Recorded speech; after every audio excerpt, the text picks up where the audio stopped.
આજના વિડીયોમાં જાણીશું મહિલાઓના માથાના વાળ જે ખરે છે તેનું શું કરવું અને તેને જો ત્યાં ફેંકી દેવાથી શું થાય છે તે વિશે. તો કહેવાય છે કે જે મહિલાઓ પોતાના વાળને જો ત્યાં ફેંકી દે છે તે ગરીબી ભોગવે છે, બીમારી ભોગવે છે અને તેના પર તાંત્રિક વિદ્યા થઈ શકે છે અને મુશ્કેલીમાં મુકાઈ શકે છે. તો શું આ વાત સાચી છે કે?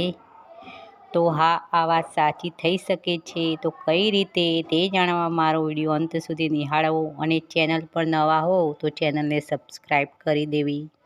તો પહેલાં તાંત્રિક વિદ્યા વિશે જાણીશું. તો તાંત્રિક વિદ્યા ખાસ કરીને ફેંકાયેલા વાળ પર થતી નથી. તે જેના પર તાંત્રિક વિદ્યા કરવામાં આવે છે તેના ડાયરેક્ટ વાળ કાપી અને પછી જ તેના પર તાંત્રિક વિદ્યા થઈ શકે છે. તો ફેંકાયેલા વાળ પર તાંત્રિક વિદ્યા થાય તે વાત તો માનવામાં આવતી નથી. હવે જોઈએ, જો તે વાળ ફેંકવાથી બીમારી અને ગરીબી આવી શકે છે. તો હા, એ વાત શક્ય છે. પહેલાંના જમાનામાં લાંબા વાળવાળી સ્ત્રીઓને ભાગ્યશાળી એટલે કે સૌભાગ્યવાન ગણવામાં આવતી. પણ ખેર, હાલના સમયમાં લાંબા વાળ કપાવીને ટૂંકા અને ખુલ્લા રાખવાની ફેશન ચાલી રહી છે.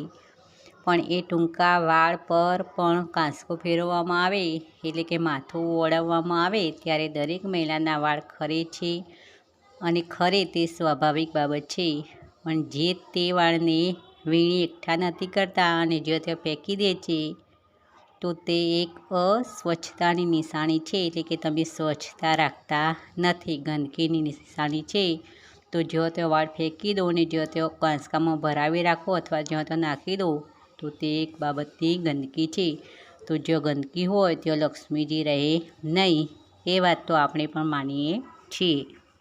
અને જો તો વાળ ફેંકવાની આદત હોય તો વાળ ઉડીને પવનના કારણે ખાદ્ય સામગ્રી પર પણ પડી શકે છે અને કોઈ વાર ભોજનમાં પણ વાળ આવી શકે છે. અને ભોજનમાં વાળ આવવાના કારણે આપણું મન ખાટું થઈ શકે છે. એટલે કે જમવા બેસનાર લોકોનું તો મન ખરાબ થવાના કારણે ઘણીવાર તો લોકો જમ્યા પરથી પણ ઉઠી જતા હોય છે. અને આના કારણે જે મહિલાએ ભોજન બનાવ્યું હોય તેના પર ગંદી સ્ત્રીનું બિરુદ લાગતું હોય છે. એટલે કે ફૂવડનાર કહેવાતી હોય છે. અને વારંવાર આવું થવાને કારણે ઘરમાં કંકાસ થવા લાગે છે અને તે મહિલાનો સ્વભાવ ચીડચીડિયો થતો જાય છે અને તે માનસિક રીતે ટોર્ચર થવાના કારણે માનસિક બીમારીનો ભોગ પણ બની શકે છે. અને આને કારણે વારંવાર કંકાસ થતો રહે છે અને કંકાસ હોય તો લક્ષ્મીજી રહેતા નથી અને નવી નવી બીમારીઓ પણ આવી શકે છે. કારણ કે માનસિક રીતે અસ્વસ્થતા હોય તો બીમારી આવી શકે છે. તો આ કારણે વાળ જો તો ફેંકવાની અને વાળના બદલે પૈસા લેવાના એ ચલણ પહેલાંના જમાનામાં હતું નહીં. અત્યારના નવા જમાનામાં આ ચલણ ચાલી રહ્યું છે. તો વાળ એકઠા કરી અને વેચવા, તેના બદલામાં પૈસા લેવા, તેમાં કંઈ ખોટું નથી. તો લોકોને રોજગાર પણ મળી રહે છે. તો મિત્રો, આ માહિતી સારી લાગે તો એક લાઈક અવશ્ય કરવું, શેર પણ કરવું અને આવા નવા વિચાર જાણવા મારી નવી વિચારધારા ચેનલને સબસ્ક્રાઈબ કરો. ફરી મળીશું નવા કોઈ વિચાર સાથે, નવી વિચારધારામાં.